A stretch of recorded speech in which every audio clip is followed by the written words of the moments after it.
오늘 특별히 여러분들에게 주시는 하나님의 음성이 있는 줄로 믿습니다. 기도하는 아멘. 가운데 정말 믿음으로 반응하는 분들에게 하나님이 예비하신 충만한 은혜와 복이 여러분들의 삶 가운데 부어지게 되기를 축복합니다. 아멘. 자, 어제 아브라함에 대한 이야기를 나눴다면 오늘은 좀 이삭에 대해 나누려고 합니다. 아브라함의 사명은 떠나는 것이었습니다. 본토 아비 친척을 떠나는 것. 그렇다면 이삭의 사명은 무엇이냐면 부르신 곳에 머무는 것이었습니다. 여러분, 이삭은 바로 예수 그리스도를 상징하죠.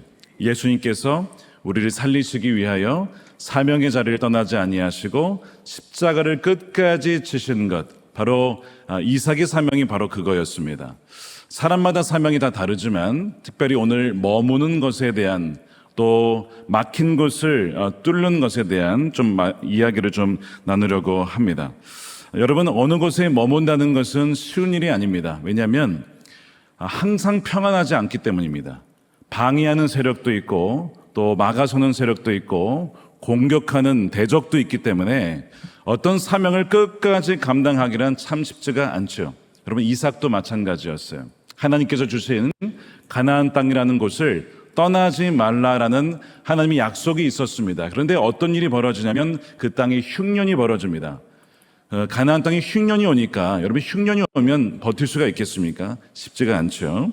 그래서 1절에 보면요, 아브라함 때에 첫 흉년이 들었더니 그 땅에 또 흉년이 들었다는 겁니다. 흉년이 드니까 음식이 없기 때문에, 곡식이 없기 때문에 그때 아브라함도 애굽으로 내려갔다가 이 아내 사례를 누이라고 속이는, 그래서 아내를 빼앗길 뻔한 위기를 경험합니다. 비슷한 경험을 또한 이삭이 하는 거죠. 흉년이 드니까 또 점점 내려가는 거예요, 남쪽으로. 그러는 가운데 하나님께서 이삭에게 나타나셔서 이렇게 말씀하셨어요. 그것이 2절 3절입니다. 여호와께서 이삭에게 나타나 이르시되 애굽으로 내려가지 말고 내가 너에게 지시한 땅에 거주하라. 경산 땅에 거주하라. 대구에 거주하라. 이 땅에 거류하면 내가 너와 함께 있어 내게 복을 주고 내가 이 모든 땅을 너와 내 자손에게 주리라 라고 말씀하는 겁니다. 내가 너에게 준 사명지에 머물면 내가 너에게 복을 줄 거야. 이 이삭에게 주어진 사명은 어찌되었든 부르신 곳에서 끝까지 버텨내는 사명, 이 머무는 사명이 있었던 것이죠. 여러분, 하나님께서 머물라고 하신 곳을 떠나지 않는 것이 얼마나 중요한지 성경은 곳곳에서 이야기를 하고 있습니다. 예를 들어 자기의 처소를 떠난 자들이 있었어요. 그리고 하나님을 반역한 자들이 있었는데 바로 그들이 사탄입니다. 천사로서 하나님을 경배하는 위치에 있지 않고 하나님을 대적하였다가 처소를 떠났다가 결국에는 이 사탄이 되어버린 무리들이 있었던 것이지요. 또한 직분을 받았지만 끝까지 감당하지 못하고 떠난 자가 누굽니까? 가룟 유다였습니다. 사도로 부름을 받았지만 자신의 욕심 때문에 예수님을 팔아넘기는, 자신의 부르심을 떠난 자들 이야기가 성경에는 곳곳에 나오죠. 무엇보다도 창세기 맨 먼저 나오는 것이 아담과 하와입니다. 하나님께서 먹지 말라고 한 선악과를 먹고 나서 결국에는 하나님을 떠나서 범죄한 그들에게 아담을 찾으시면서 하나님께서 묻는 말씀이 이거였지요. 아담을 부르시며 그에게 이르시되 내가 어디에 있느냐? 여러분들은 어디에 있으십니까? 이 어디에 있느냐라는 이 질문은 우리 어떤 장소 개념을 말하는 것만은 아니라 뭐냐면 하나님과의 관계 안에 있지 않고 말씀 안에 있지 않고 기도의 사명의 자리에 있지 않고 너가 지금 어디에서 무엇을 하느냐, 하나님은 이렇게 물으시는 겁니다. 오늘 이 새벽에 기도의 자리를 지킨 여러분들에게 하나님께서 참으로 기뻐하실 줄로 믿으시길 축복합니다. 아멘. 정말 하나님께서 기뻐하실 것입니다. 내가 있어야 할 자리에 있어야 한다는 거죠. 그렇기 때문에 여러분, 선택하는 것, 하나님께서 부르신 곳에 머물고 선택하는 것은 너무나 중요한 이슈입니다. 하나의 이야기를 좀 들려드리겠습니다. 저희 아버지 이야기인데, 저희 아버지는 이 경산에서 그리 멀리 떨어져 있지 않은, 아마 동쪽으로 한 2시간 정도 안 되는 것 같습니다, 건천이라고 하는 아주 시골입니다. 거기에서 태어나셨습니다.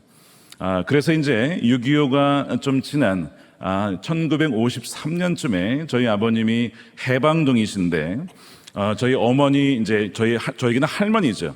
그러니까 저희 아버지의 어머니와 함께 당시에 이제 포목 장사를 하러 장터에 가신 적이 있습니다.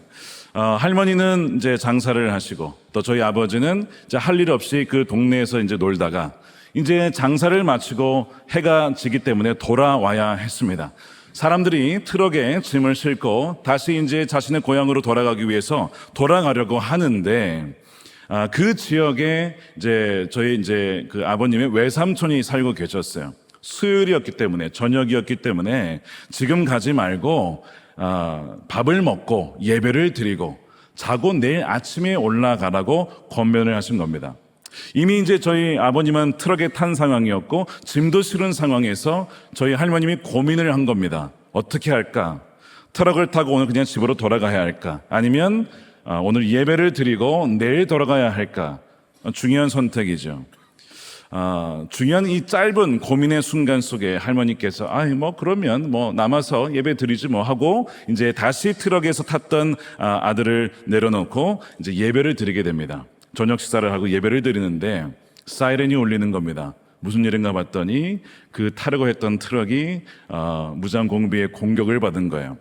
전쟁이 끝났지만 여전히 산속에 남아있었던 그런 무장공비들이 습격하는 일이 있었는데 그 트럭을 습격하여 다음날 아침에 다른 차 타고 이제 고향으로 돌아가는데 어제 타려고 했던 차가 비탈길에 굴러서 불에 타 있고 짐들은 널브러져 있고 많은 사람들 죽어 있는 모습을 보았습니다. 만일 어제 그 트럭을 탔더라면 저는 오늘 이 자리에 없었을 겁니다. 할머님께서 선택을 잘 하신 것이죠. 예배의 자리를 지키고 하나님과의 그 만남의 자리를 지키고자 했던 것, 장사보다 더 중요한 것 예배의 자리를 지키는 것 아니겠습니까? 그 선택이 얼마나 중요한 그 운명을 갈랐는지 저는 그 이야기를 어릴 적부터 들으면서 예배의 자리를 지키는 것, 또 기도의 자리를 지키는 것이 얼마나 중요한지를 어릴 적부터 배우면서 자랐습니다. 바로 이삭에게도 그런 고민이 있었을 겁니다. 흉년의 시기에 내가 약속의 땅을 떠나야 하느냐, 내가 살 길을 내가 혼자 찾기 위해 내려가야 하느냐 말아야 하느냐 고민이 있었던 것입니다. 자, 그런데 약속대로 하나님께서 말씀하신 대로 떠나지 않았습니다.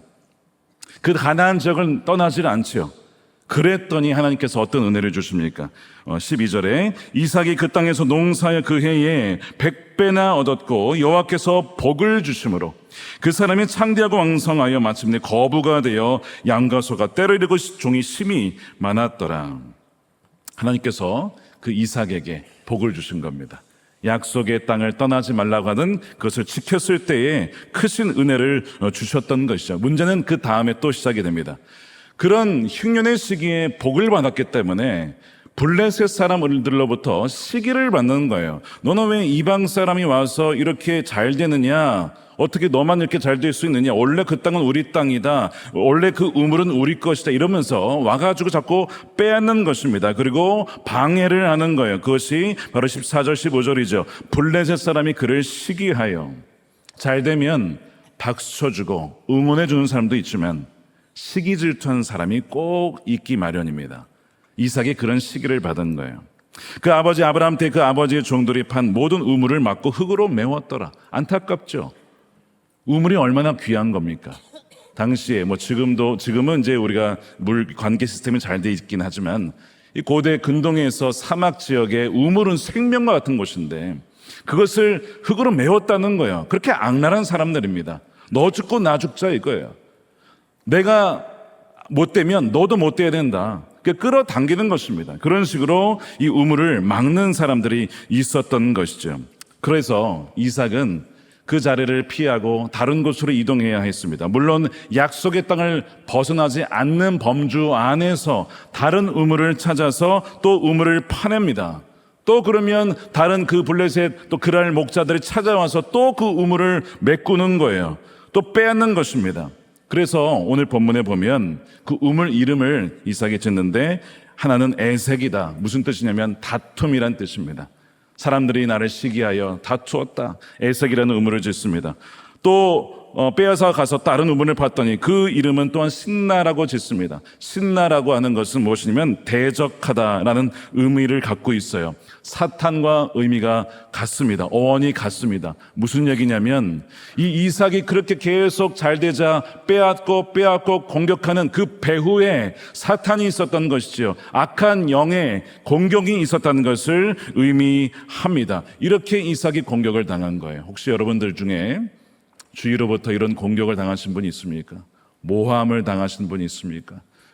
공격을 당하여 나의 사명제를 떠나고 싶다, 이런 관계를 다 떠나고 싶다, 심지어 신앙도 뭐고 이제는 정말 그만두고 싶다라고 생각하는 분들이 있습니까? 바로 이삭이 그러한 형편에 처해 있었습니다. 자, 그런데 이 우물이라고 하는 것은 너무나 중요한 거예요. 이사야서에 이 우물을 구원의 우물이다 이렇게 표현을 합니다. 요한복음 4장에 보면 이렇게 되어 있습니다. 예수님께서 사마리아 여인을 만나죠. 우물에서 만납니다. 그러면서 물에 대해서 얘기를 하시는데 이 물이 무엇이냐, 생수가 무엇이냐 이렇게 얘기를 하죠.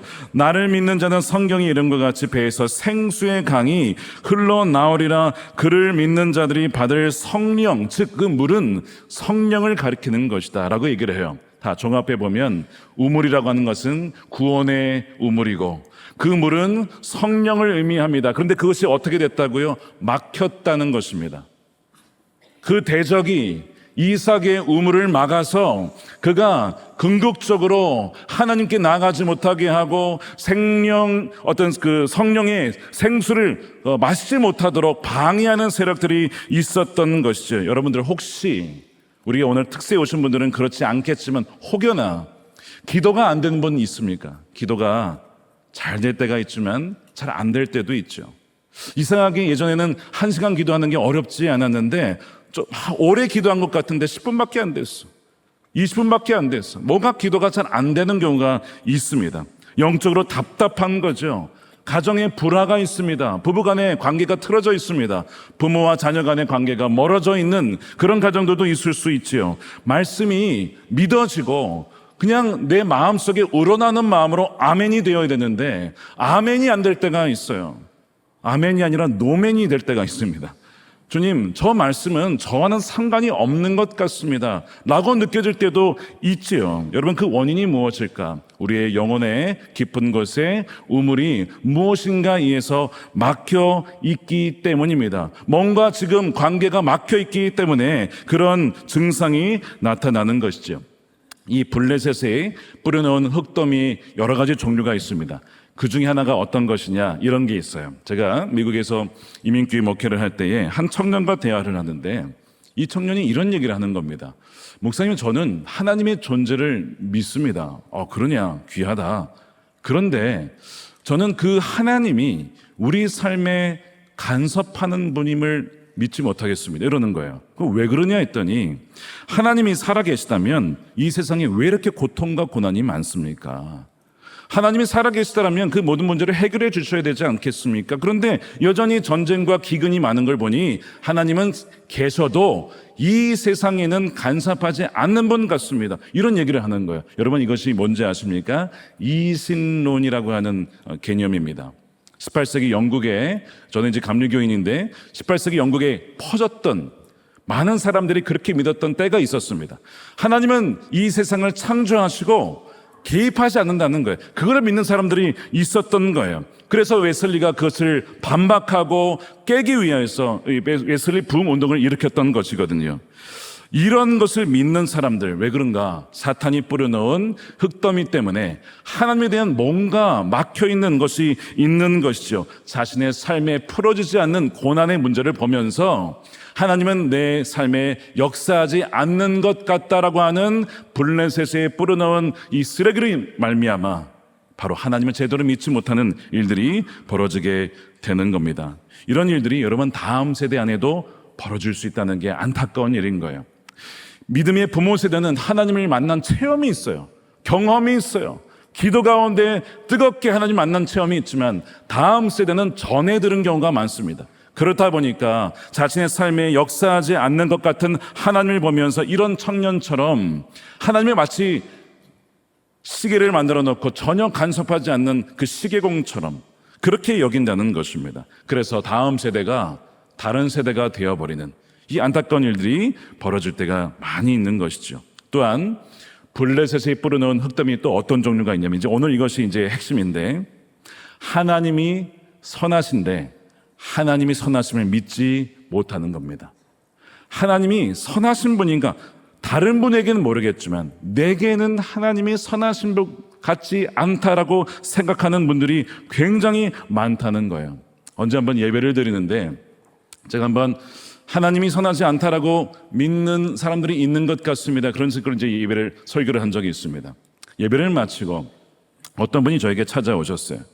목사님, 얼마 전에 예배 때 하나님이 선하지 않다라고 믿는 사람이 있다고 하셨죠. 제가 그 사람입니다. 그러면서 자신의 이야기를 하시는데, 이전에 다니던 교회에서 큰 상처를 받고 리더십에게서 큰 실망을 하게 되면서 동시에 하나님의 선하심에 대해서 의심을 하게 되었다는 거예요. 더 이상 믿지 않게 되었다는 겁니다. 그 이후에 문제는요, 더 큰 어려움이 찾아왔다는 거예요. 자신에게도 남편에게도 질병이 찾아오고 삶은 더 피폐해지고, 그러면서 알게 된 것은 무엇이냐면 내 안에 하나님에 대한 사랑과 하나님의 선하심에 대한 불신 때문에 내 영혼이 메말라가고 우리 가정이 서서히 죽어가고 있었음을 말씀을 듣다가 깨달았다는 겁니다. 그러면서 그분이 회개하시면서 목사님, 제가 그런 죄인입니다. 하나님의 선하심을 믿지 못했습니다. 저를 위해 좀 기도해 주세요. 펑펑 우시면서 그렇게 기도를 받으러 오신 거예요. 제가 그분을 얼마나 눈물로 기도했는지 몰라요. 많은 분들이 하나님이 정말 선하신가 이런 의구심을 가진 분들이 있다는 것입니다. 여러분, 성경에 예를 들면 아브라함 아내였던 사레가 아기를 갖지 못했을 때에 어떤 심정이는지 여러분 아십니까? 성경에 나와 있어요. 이렇게 되어 있습니다. 사레가 아브라함에게 이르되 여호와께서 내 출산을 허락하지 아니하셨으니 원하건대 내 여종과 동침해라. 하나님이 다른 사람에게는 생명을 주었지만 내게는 생명을 주지 않으셨어. 어떤 마음이 느껴지십니까? 서운한 마음이 느껴지죠. 아니, 다른 사람들에게는 둘, 셋, 넷 이렇게 주는데 왜 저에게는 한 명도 주지 않으십니까? 여호와께서 주지 아니하셨으니 내 여종과 동침하여 대를 이어가십시오. 여러분, 정말 그렇게 하라는 겁니까? 아니죠. 서운한 것을 표현한 것인데 또 그걸 그지 듣고 또 아브라함은 또 종과 또 여종과 또 동침해가지고 또 자녀를 낳잖아요. 그래가지고 또 문제가 발생하죠. 내가 말이 그렇다는 거지 정말 그런 것이냐 이러면서 이런 가정의 문제가 벌어졌던 것입니다. 사레 마음에 선한 마음이 있었어요. 결론을 내리기를 하나님은 내게 선한 분이 아니었어 라는 그 마음이 그 영혼을 굉장히 아프게 만든다는 것입니다. 마태복음에 보면 이 씨 뿌린 자의 비유가 나오죠. 그러면서 종들이 말하는 거예요. 주인이시여, 우리가 좋은 씨앗을 뿌렸는데 이 가라지는, 이 잡초는 어디서 자란 겁니까? 당신이 그런 것입니까? 주인이여, 당신이 뿌린 것입니까? 이런 얘기를 해요. 무슨 얘기입니까? 하나님 선하신 분 맞습니까? 어떻게 당신이 창조하신 세상에 이렇게 악하고 불의한 일들이 많습니까? 이 가라지와 이 악한 일들은 어디서 온 겁니까? 라고 물어봐요. 주인이 뭐라고 대답합니까? 주인이 대답하되 원수가 그리하였구나. 원수가 그리하였구나. 여러분, 원수가 아까 신나 대적하다, 이삭을 공격하였던 그 배후에 이 악한 대적이 있었다고 했잖아요.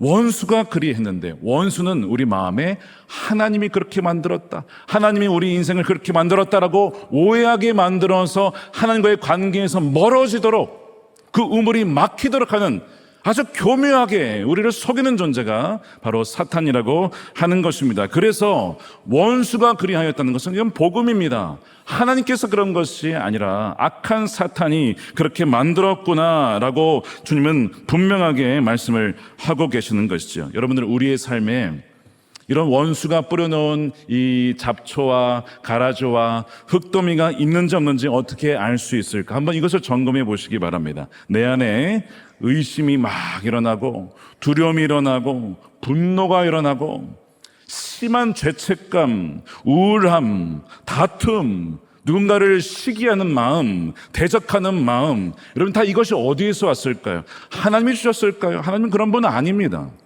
원수가 그리하였구나. 나도 모르게 받아들인 생각 속에서, 미움 속에서, 부정적인 생각 속에서 그것이 씨앗이 자라서 결국에는 열매로 맺혀지게 된 것이죠. 여러분 정말 우리가 주의해야 된다는 거예요. 우리가 긍정적인 믿음, 정말 하나님이 역사하시면 하실 수 있다는 믿음도 있지만 부정적인 믿음도 있습니다. 하나님이 하셔도 안 돼라는 그런 부정적인 믿음을 가진 사람이 있어요. 예수님께서 이상하게 여긴 사람들 중에 그들이 믿지 않음을 이상히 여기시더라, 이런 표현이 있습니다, 성경에. 믿지 않는 믿음도 있구나. 부정적인 믿음이 있다는 것입니다. 예수님께서 그들이 믿지 않음을 이상히 여기시면서 예수님이 오셔도 기적이 일어날 수 없는 그런 병든 믿음이 있다는 거예요. 여러분, 민수기에 그런 얘기가 나오죠. 우리는 광야에서 죽고 말 거야. 우리는 가나안에 들어가지 못하게 될 거야. 그렇게 믿으니까 못 들어가는 거예요. 그런 병든 믿음이 사람들 안에 들어 있다는 것입니다. 그렇기 때문에 여러분, 우리가 말과 생각으로 믿음의 말을 선포하고 믿음의 생각을 해야 되고, 그렇게 말하고 고백할 때에 주님은 그 말한 대로 내가 너에게 들려주리라 분명히 약속해 주셨습니다. 그렇기 때문에 우리가 말씀을 근거로 기도하고 말씀을 근거로 선포하는 이 믿음의 습관이 우리 안에 있어야 된다는 것이죠. 중요한 성경의 원리가 있는데 여러분 함께 읽어보겠습니다. 갈라디아서 6장 7절인데요. 시작. 스스로 속이지 말라. 하나님은 업신여김을 받지 아니하시나니 사람이 무엇으로 심든지 그대로 거두리라. 자기의 육체를 위하여 심는 자는 육체로부터 썩어질 것을 거두고 성령을 위하여 심는 자는 성령으로부터 영생을 거두리라. 아멘. 무엇으로 심든지 그대로 거둔다는 거예요. 믿음을 심으면 그 믿음의 역사를 거두게 되고, 부정의 믿음을 심으면 부정한 안 된다는 것을 거두게 된다는 것입니다. 그렇기 때문에 마귀는 뭘 심어줄까요? 우리 안에 미운 생각, 안 된다는 생각, 악한 생각, 낙심, 두려움, 열등감, 이런 것을 계속 심어준다는 거예요. 그래서 우리가 날마다 그것을 점검해야 돼요. 내 안에 지금 악한 마귀가 뿌려놓은 생각이 무엇인가? 그 생각이 결국에는 마음으로 심겨지고, 그 마음에 심겨진 것이 의지가 활동하여 행동으로 이어지거든요. 그래서 생각 속에 마귀가 심어준 것이 무엇인가를 분별해야 됩니다. 여러분, 가룟 유다가 예수님 팔 때 마귀가 유다에게 예수를 팔 뭘 넣었어요? 생각을 넣었다는 거예요. 처음엔 생각을 넣었는데 그것이 마음의 소원이 되고 나중에는 행동으로 이어지잖아요. 그러니까 여러분, 행동으로 이어지기 전에 먼저 생각 속에 주님께서 기뻐하지 않는 생각이 있다면 그것을 기도 가운데 분별하고, 주님, 성령님 깨닫게 해주십시오. 주님이 주시지 아니하는 악한 생각들과 마음들이 있다면 주의 성령으로 비춰주시고 제거해 주시고 뿌리 뽑아주시고, 그리하여 주님과의 관계가 완전히 형통케 되어지는 그 은혜를 허락하여 주시옵소서. 아멘. 그렇게 기도할 때 그 은혜를 받게 될 줄로 믿습니다. 아멘. 자, 그래서 우리가 이 새벽에 막힌 분이 계시다면 어떻게 해야 하는가 함께 따라하겠습니다. 첫째, 막힌 우물을 파내야 한다. 막힌 우물을 파내야 어렵지 한다. 않죠. 막힌 우물을 파내는 것입니다. 막힌 우물을 파내는 거예요. 자, 이 다툼과 시기와 대적함이 있었지만 이 이삭이요, 그 상황 속에 하나님 어떻게 내게 이루어질 수 있지? 파는 우물마다 다 빼앗기도록 어떻게 이루어질 수 있지? 그렇게 하나님에 대한 부정적인 믿음으로 흐르는 것이 아니라 그는 여전히 계속해서 하나님을 신뢰함으로 약속을 붙잡고 그 가나안 땅을 떠나지 않습니다. 그러면서 계속 그 아버지 아브라함이 팠던 우물을 어떻게 합니까? 계속 파냅니다. 자, 보십시오. 18절에 그 아버지 아브라함 때에 팠던 우물들을 다시 팠으니, 22절에 이삭이 거기서 옮겨 다른 우물을 팠더니, 계속 파내는 거예요. 막혀있던 것을 파내는 거예요. 말씀으로 그것을 파내는 것입니다. 많은 더러운 것들이 있었겠죠. 그러나 하나하나 파내는 가운데 하나님의 약속이 결국에는 그의 삶 가운데 이루어지는 것을 그가 경험하게 됩니다. 여러분, 오늘 이 자리에 오랫동안 기도한 기도 제목이 아직 응답되지 않아서 기도하신 분들이 여전히 있으리라 생각합니다. 오늘 라함, 그분들이 올라오신다고 제가 들었습니다. 여러분 기억하셔야 됩니다. 이 이삭이라는 사람이 어떤 사람인가? 이 우물을 파는 이삭이 20년간 자녀를 갖지 못했죠. 자, 이상하게 아버지 아브라함도 사라도 오랫동안 아기를 갖지 못하다가 가졌는데 아들 이삭도 리브가 결혼해서 20년간 자녀를 갖지 못합니다. 야곱도 라헬과 마찬가지죠. 죄송하지만 파티를 하고 심지어 마약에도 좀 손을 대고 그러다 보니까 좀 문란하게 사셨던 것 같습니다. 낙태도 여러 번 하셨던 거예요.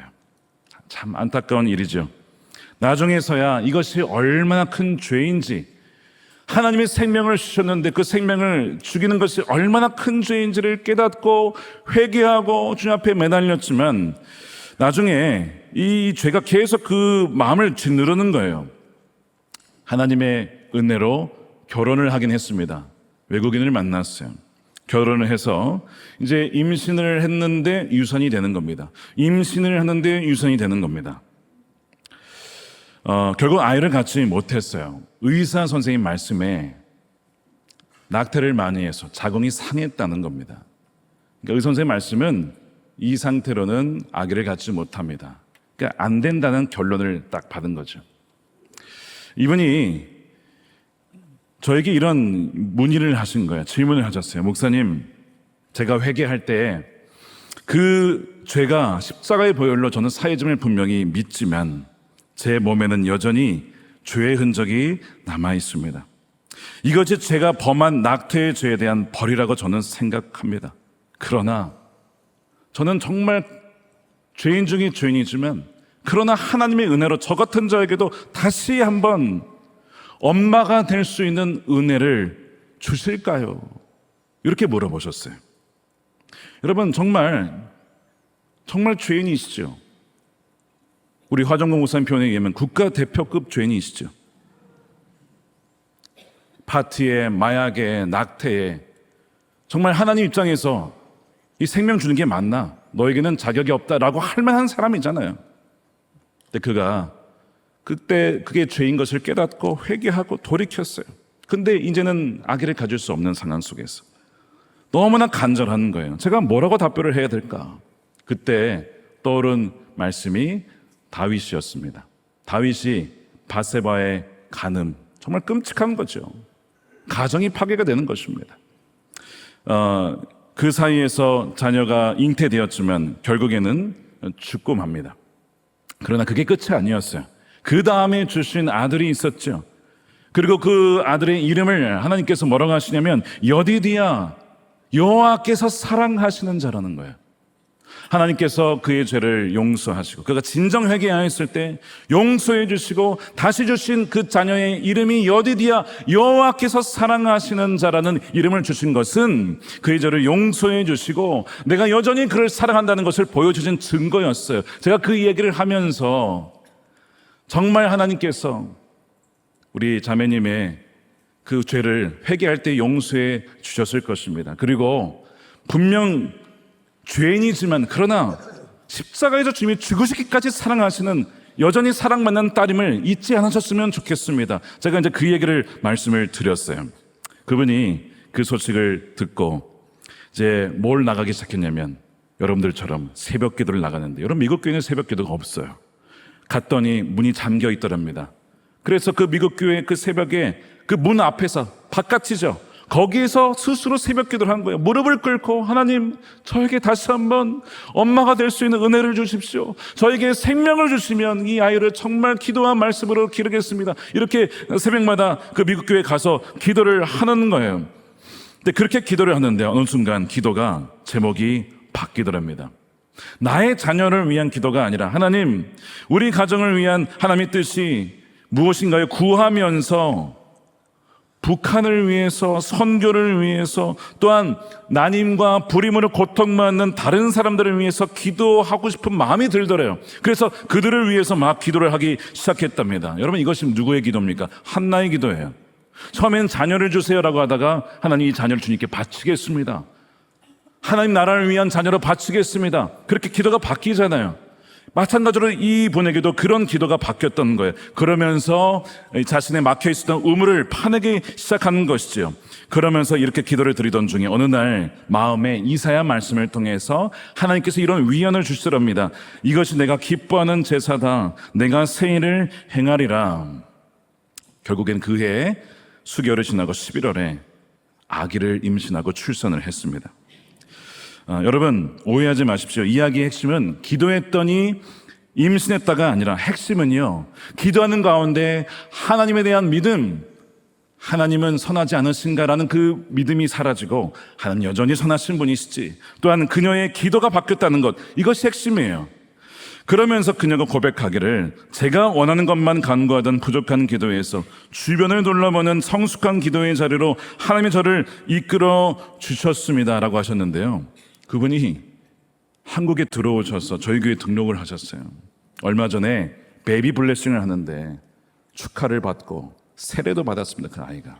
제가 그걸 보면서 저는 그 과정을 다 알잖아요. 아, 하나님 정말 너무 좋은 분이시다.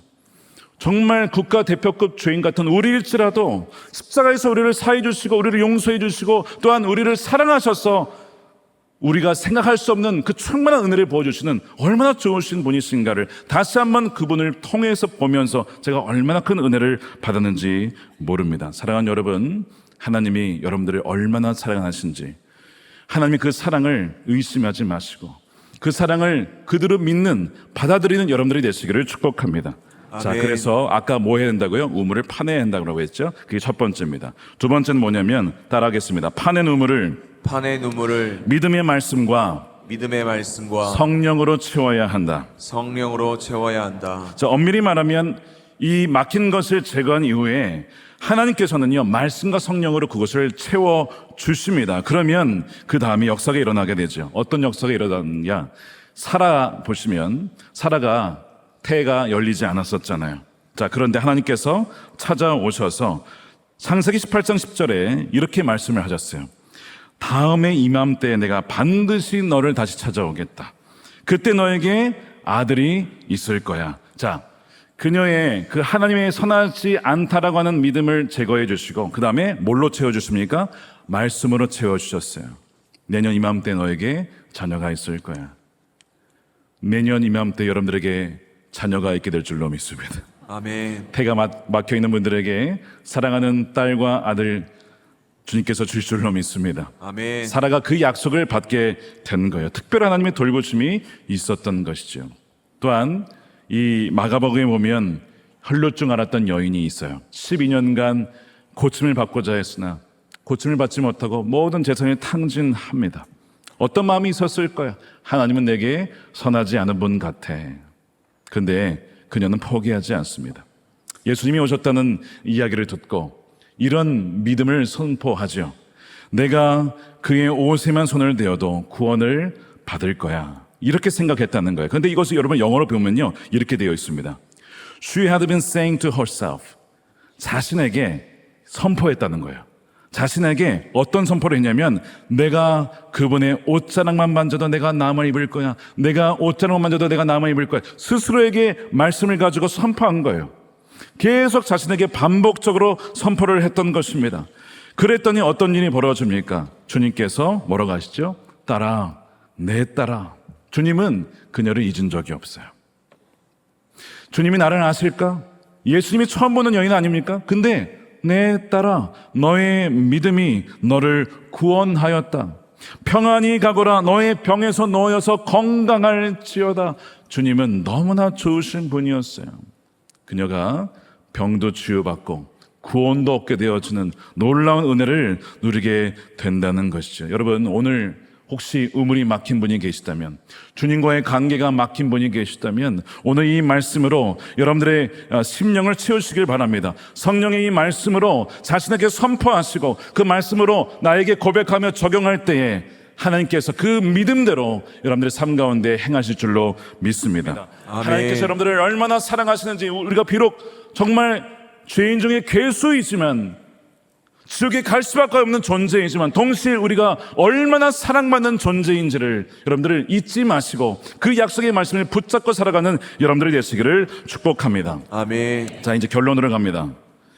자, 아까 이삭이 우물을 팠는데 하나는 에색, 다툼이라는 의미의 에색, 또 대적한다는 신나라는 우물을 팠어요. 자, 그 다음에 판 우물이 무엇이냐? 르호봇입니다. 이게 굉장히 중요한 표현이에요. 르호봇. 르호봇은 하나님께서 넓혀 주셨다라는 의미입니다. 자, 22절에 나오는데요. 이삭이 거기서 옮겨 다른 우물을 봤는데 그들이 다투지 아니하였으므로 그 이름을 르호봇이라 하여 이르되 이제는 여호와께서 우리를 위하여 넓게 하셨으니, 좁은 곳에서 막 싸우다가 이제는 넓은 곳에서 싸우지 않고 이제는 평안을 누리게 되었다는 뜻입니다. 자, 르호봇은 두 가지 의미가 있어요. 하나는 하나님께서 넓게 하셨다, 지경을 넓혀 주셨다, 첫 번째. 두 번째는 지경이 넓어졌기 때문에 좁은 곳에서 그렇게 서로 싸울 필요가 없어요. 하나님께서 내게 평안을 주셨다. 이 두 가지 의미가 있습니다. 넓혀 주시다, 내게 평안을 주셨다. 아, 하나님 그동안 참 많은 공격이 있었는데 이제는 저희는 지경을 넓혀 주시고 이제는 저에게 평안을 주셨습니다라는 고백이 르호봇이라는 것이죠. 그 이삭이 이 고백을 하나님께 하는 거예요. 얼마나 감사합니까? 저는 이 르호봇을 보면서 저에게도 불신앙의 우물을 파내며 이 르호봇의 은혜를 줬던 것을 알게 되었습니다. 제가 말씀드린 것처럼 저는 미국에서 이제 11년 동안 이민 생활을 하다가 또한 이민교를 맡게 되었습니다. 이 캔자스시티라고 하는 이 캔자스라는 지역은요, 한인이 4,000명이 되지 않습니다. 땅은 굉장히 광활한 곳이긴 하지만 이민 사회로서는 굉장히 좁은 사회였지요. 그리고 말씀드린 것처럼 목회자들의 무덤이라 가는 곳에 12명의 성도와 함께 목회를 시작하게 되었습니다. 참 외롭고 고독하고 힘든 순간들이 많았어요. 그래서 솔직히 말씀드리면 저도 아내도 순간순간 이곳을 떠나고 싶다라는 생각이 들었을까요? 제가 어느 날 짐을 막 쌌습니다. 아내가 뭐라 물어봐요. 당신 뭐해? 나 한국 돌아가려고. 뭐 하는 거야 당신? 왜 그래? 아내가 붙잡아주고. 어느 날 아내가 짐을 쌉니다. 당신 뭐해? 한국 가려고. 당신 뭐 하는 거야? 감사한 것은 둘 다 싼 적은 없었다는 것입니다. 하나님의 은혜로 그런 유혹의 순간들이 있었지만, 좌절의 순간들이 있었지만 그 사명절을 끝까지 섬길 수 있도록 하나님께서 은혜를 주셨어요. 어느 날 새벽 기도를 하려고 하는데 성도들이 별로 없으니까 저와 아내만 새벽 기도를 시작했습니다.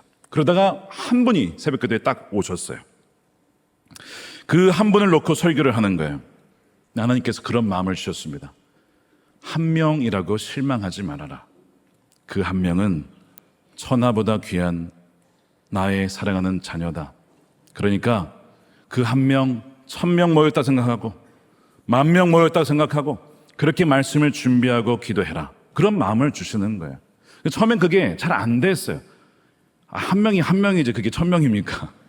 그러니 그런 마음이 들다가도 하나님이 저에게 보내주신 영혼이니까 이 새벽에 또한 금요 성령 집회 때 몇 명이 오든 정말 이 자리에 가득, 아니 천군천서 함께 예배한다는 그 마음으로 그렇게 예배를 준비하면서 한 영혼이 얼마나 귀한 것인지를 하나님께서 저에게 가르쳐 주셨습니다. 그러면서 한결같은 마음으로 돌볼 수 있는 마음을 주셨는데 깨어진 가정들이 살아나기 시작해서, 여러분 사람이 안 변한다고 믿으십니까?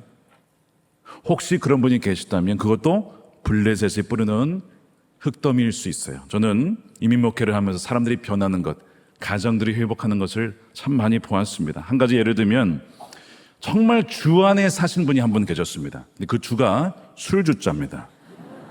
늘 코가 빨개요. 무려 40년간 술 중독에 빠진 남자분이 계셨어요. 이 남자분이 어느 날 저희 교회에 오신 거예요. 아내가 이 남편을 위한 기도를 포기하지는 않습니다. 그렇게 술 중독에, 그렇게 술 주정을 해도 이 남편을 버리지 않고 남편이 변할 수 있다, 주님을 정말 만나면 변한다라는 그 믿음으로 계속 기도를 하는 겁니다. 그래도 이 남편이 술을 마시긴 했지만 저 뒷구석에 예배는 드리러 왔어요. 근데 어느 날 기적 같은 일이 벌어졌습니다. 맨 뒤에 앉아있던 남자분이 어느 날 성가대에 서 있는 거예요. 이게 도대체 무슨 일인가? 알고 봤더니 사정이 이랬습니다. 저 뒤에서 아내랑 같이 예배를 드리는데 그 아내 집사님이 예배를 드리면, 이게 말씀을 드리면 은혜가 될 때 아멘, 아멘 이런 거예요. 그게 꼴보기 싫어가지고 그냥 성가대 가서 앉아 있는 거예요. 그게 싫어가지고. 그래도 감사한 게 교회를 안 나오면 되는데 노래를 좋아하셔가지고 또 술을 마시면 또 노래를 해야 되잖아요, 또. 그래서 노래를 좋아하셔가지고 성가대에 또 쓴 거예요. 근데 이분이 또 음치예요, 또. 음치이지만 그래도 그분이 선 거 자체가 하나의 굉장한 메시지입니다. 그 지역사회에 그분은 변하지 못해. 그분은 술을 끊지 못해. 라는 것이 하다했던 시기에 성가대 섰던만으로 교회에 소문이 퍼져가지고 그걸 구경하러 온 사람도 있었을 정도로 그게 사실이냐 이러면서 그랬던 분이 찬양을 하면서 가사를 읽으면서 은혜가 되잖아요. 이게 여러분 가사에 말씀의 능력이 있어요. 여러분 마음이 자꾸 변하는 거예요. 부드럽게 변하는 것입니다.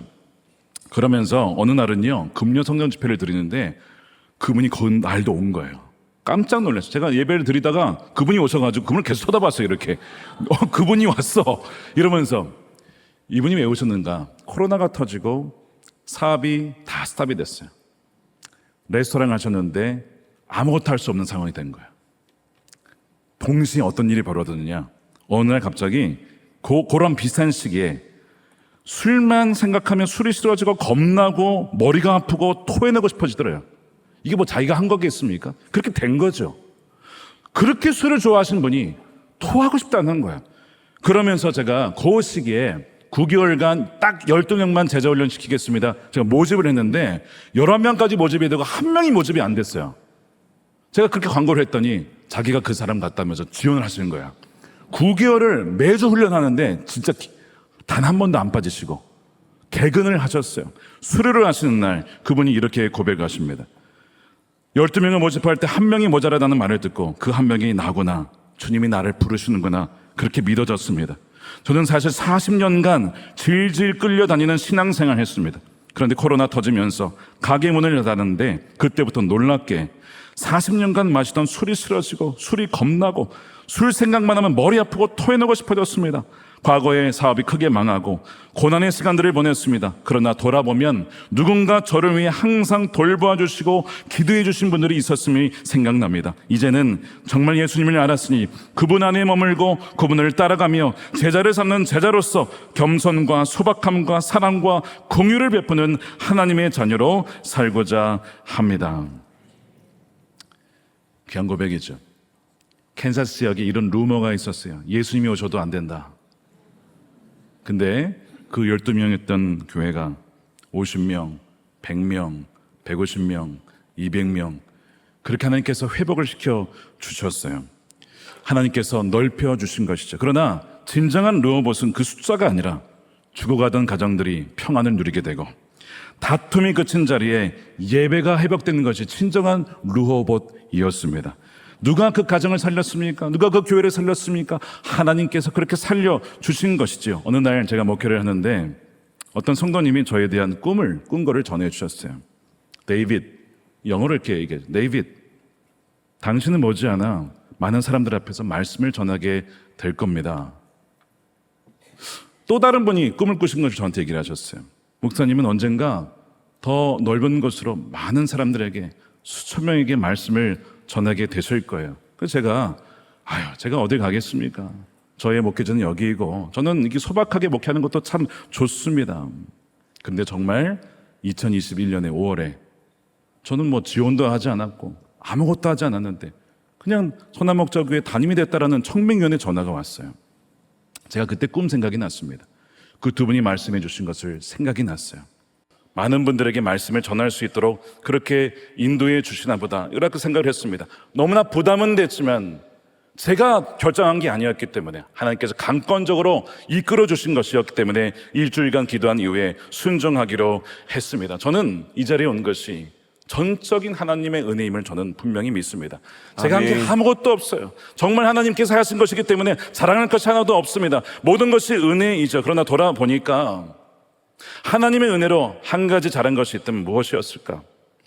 예수님이 오셔도 캔자스는 안 돼. 그 불신앙을 거절하는 것. 예수님이 주인 되시면 망하는 교회도 다시 살아날 수 있어. 그것을 믿고 선포하며 기도했던 것.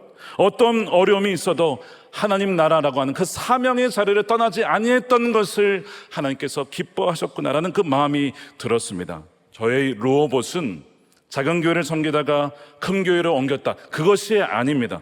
저희 르호봇은 무엇이냐면 결국에는 그 목회 현장 가운데 수년간 다툼이 있었던 교회에 다툼이 그치고 평안이 임한 것, 그것이 르호봇이었습니다. 그러니까 르호봇은요, 여러분, 더 큰 넓은 자리로 가는 것만이 아닙니다. 물론 어떤 분에게는요, 하나님께서 은혜를 주셔서 지경을 넓혀 주실 것입니다. 또 어떤 분은요, 더 넓은 지경은 아닐지라도 그 자리에서 다툼이 그치고 하나님 평안이 부어지는 그런 르호봇을 주실 때도 있습니다. 중요한 것은 하나님께서 우리와 함께 하셔서 역사하실 때 그 막혔던 우물, 주님과의 관계가, 또한 하나님의 그 복이 열려지고 형통하게 되어서 진정 하나님 나라를 세워나가는 하나님의 사람들이 될 수가 있다는 것입니다. 사랑하는 여러분, 이 르호봇의 은혜가 막힌 우물물이 뚫려서 여러분들의 삶의 가정 가운데, 자녀들 가운데 흘러넘치는 하나님의 축복을 누리는 여러분들이 되시기를 주님의 이름으로 축원드립니다. 아멘.